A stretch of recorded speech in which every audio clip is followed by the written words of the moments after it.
Hola amigos, hoy con un poema épico, griego, un pilar de la cultura occidental, la Odisea de Homero.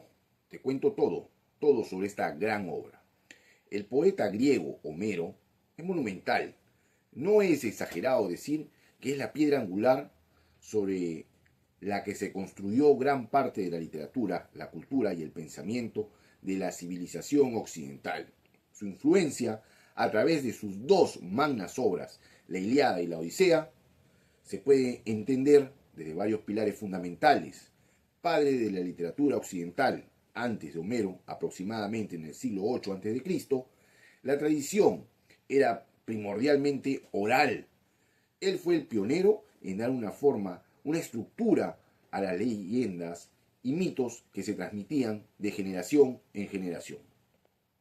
Homero no solo narró eventos, creó personajes complejos y profundamente humanos, cuyas luchas internas son tan importantes como sus hazañas físicas.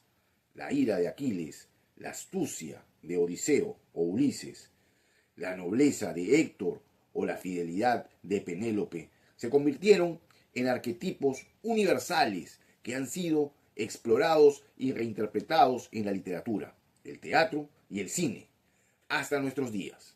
Para los antiguos griegos, Homero no era simplemente un poeta, era el gran educador de las Helade. Sus poemas no se leían como una mera ficción, sino como un compendio de sabiduría, historia y moral.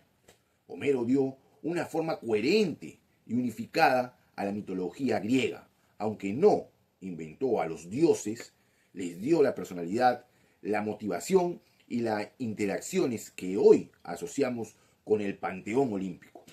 La razón por la que Homero sigue siendo trascendente después de casi 3 milenios es que sus temas son eternos y universales. La Odisea, atribuido al poeta ciego Homero y compuesta por el siglo VIII a.C., es mucho más que la simple crónica de un regreso a casa. Es un monumental poema épico que explora la condición humana a través de la figura de su héroe Odiseo o Ulises en la tradición latina. Tras combatir 10 años en la guerra de Troya, el astuto rey de Ítaca se dispone a volver a su patria, pero una serie de obstáculos impuestos tanto por dioses vengativos como por monstruos y tentaciones mortales prolonga su viaje por otros 10 años. La obra es una proeza narrativa que, a diferencia de su precursora, la Ilíada, el poema de la guerra y la fuerza bruta, se erige como el canto a la inteligencia, la astucia, la perseverancia. Odiseo no siempre vence por su espada, sino por su ingenio. La estructura de la obra es sorprendentemente moderna, iniciando in medias res, en mitad de la acción, y utilizando largos flashbacks para desvelar las peripecias del héroe. En su esencia, la Odisea es una historia sobre la identidad, la lealtad y el significado del hogar. Mientras Odiseo lucha por regresar, su esposa Penélope resiste con argucia a los pretendientes que infestan su palacio, y su hijo Telémaco emprende su propio viaje hacia la madurez, en busca de su padre. Es un relato que ha fascinado a generaciones porque el fondo, el viaje de Odiseo, es el viaje de todos. Una travesía llena de pruebas para reencontrarse con uno mismo y reclamar el lugar que nos corresponde en el mundo. Sin más, vamos con el resumen de la obra. La Odisea se divide en 24 cantos, con una estructura moderna que a su vez se agrupan en 3 grandes partes. La telemaquia, el regreso de Odiseo y la venganza.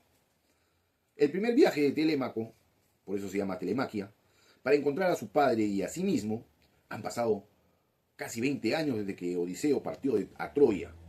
En un concilio divino, la diosa Atenea, su protectora, ruega a Zeus que le permita regresar, mientras que en Ítaca un centenar de arrogantes pretendientes consumen la hacienda de Odiseo y presionan a su esposa Penélope para que elija un nuevo rey.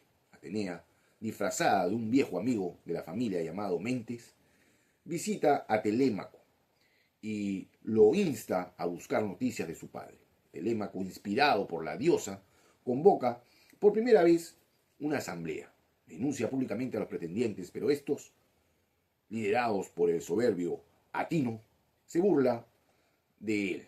A pesar de la oposición, Telémaco prepara en secreto un barco para zarpar hacia Pilos. Telémaco llega a Pilos y se entrevista con el anciano rey Néstor, quien luchó junto a Odiseo. Néstor le cuenta sobre el regreso de otros héroes aqueos, pero no tiene noticia concreta de Odiseo. Le aconseja viajar a Esparta para hablar con el rey Menelao. Menelao y su esposa Helena reciben a Telémaco. Menelao le revela la información que obtuvo del dios marino Proteo. Odiseo está vivo, pero retenido contra su voluntad en la isla de Ogygia por la ninfa Calipso. Mientras tanto, en Ítaca, los pretendientes descubren el viaje de Telémaco y planean una emboscada para matarlo a su regreso. En la segunda parte, el regreso de Odiseo, las aventuras de Odiseo desde la isla de Calipso hasta su llegada a Ítaca. Por orden de Zeus, el dios, mensajero Hermes visita a Calipso y le ordena liberar a Odiseo. La ninfa, a regañadientes, lo ayuda a construir una balsa. Tras 17 días de navegación, el dios del mar, Poseidón, quien odia a Odiseo por haber cegado a su hijo Polifemo, desata una tormenta que destruye la balsa. Odiseo sobrevive gracias a la ayuda de Nereida, Ino y la protección de Atenea. Llegando exhausto a la costa de Esqueria, tierra de los feacios, la princesa Nausiaca, hija del rey Alcino, encuentra a Odiseo en la playa y lo guía al palacio. Es recibido con hospitalidad y durante un banquete, el Aedo de Módoco canta episodios de la guerra de Troya. Al escuchar el relato del caballo de Troya, su propia invención, Odiseo rompe en llanto. El rey Alcino, intrigado, le pide que revele su identidad y cuente su historia. Odiseo inicia el largo relato de sus aventuras. Narra cómo, tras saquear la ciudad de los Icones, él y sus hombres llegaron a la tierra de los lotófagos, cuyos frutos provocan el olvido. Esta es la planta de la flor de loto. Y posteriormente a la isla de Cíclopes. Allí el gigante de un solo ojo, Polifemo, lo encierra en su cueva y devora a varios de sus compañeros. Odiseo lo emborracha, le dice que su nombre es Nadie y le clava una estaca en el ojo para cegarlo. Escapan ocultos bajo el vientre de las ovejas del monstruo. Mientras que él pedía ayuda, le preguntaron: ¿quién te hizo eso? Y él responde: nadie. Al zarpar, Odiseo, en un acto de soberbia, le revela su verdadero nombre, atrayendo sobre sí la implacable ira de Poseidón. Continúa su relato. Visitaron a Eolo, dios de los vientos, quien le regala un odre con todos los vientos desfavorables. Pero sus hombres, creyendo que contenía oro, lo abren cerca de Ítaca y son desviados de nuevo. Llegaron a la tierra de los letrigones, gigantes caníbales que destruyen 11 de sus 12 naves.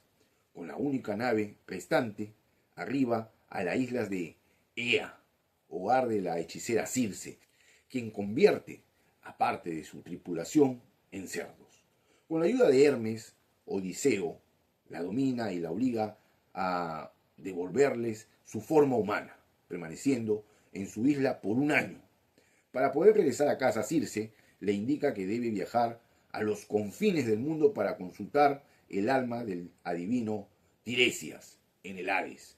Allí se encuentra con las almas de su madre, Antíclea, que murió de pena por su ausencia, y de héroes caídos como Agamenón y Aquiles. Tiresias le profetiza su difícil regreso y la matanza de los pretendientes.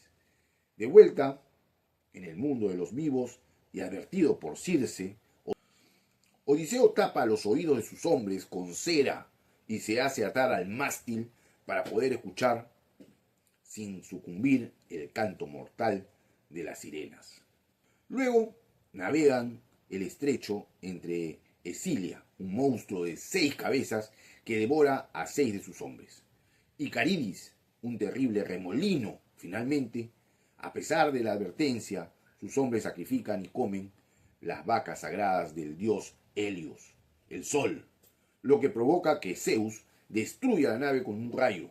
Solo Odiseo sobrevive, llegando náufrago a la isla de Calipso, donde estuvo retenido 7 años. A continuación, sigue la tercera y última parte, la venganza de Ítaca. El regreso a casa, el plan y la ejecución de la venganza. Los feacios, conmovidos, lo llevan finalmente a Ítaca. Atenea lo transforma en un viejo mendigo para que pueda evaluar la situación sin ser reconocido.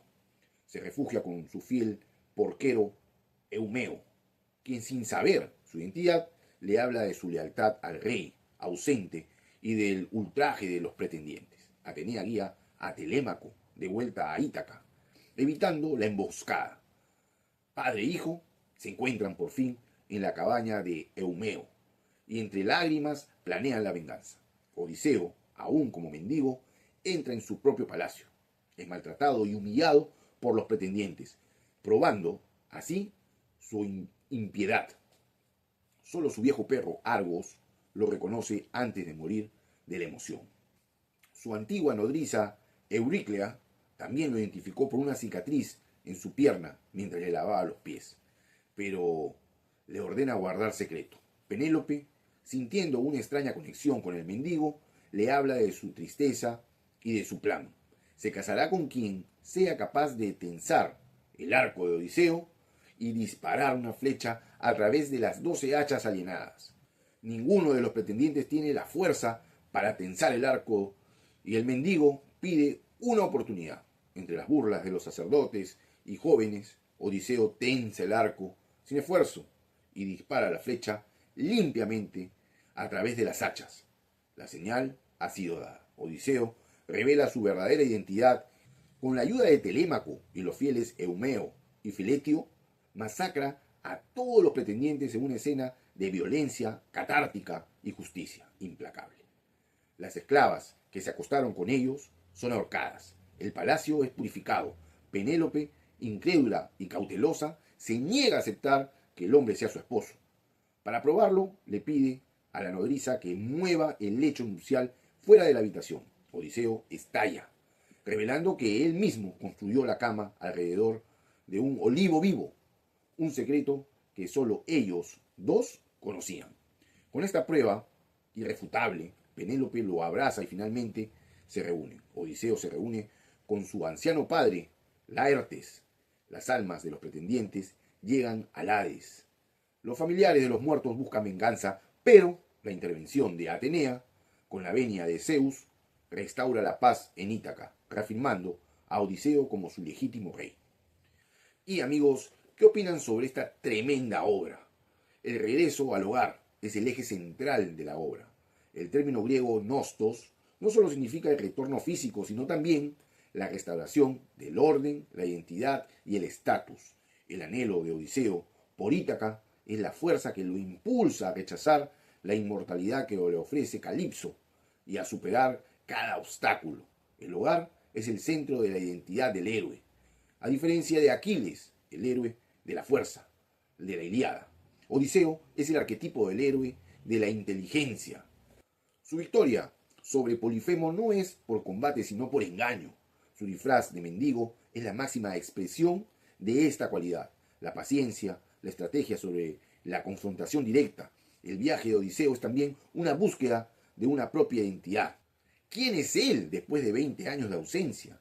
La obra está llena de escenas de reconocimiento. Argos, Euriclea, Telémaco, Eumeo, Penélope y Laertes lo reconocen en distintas etapas, cada uno reafirmando una faceta de su ser, amo, padre, esposo e hijo.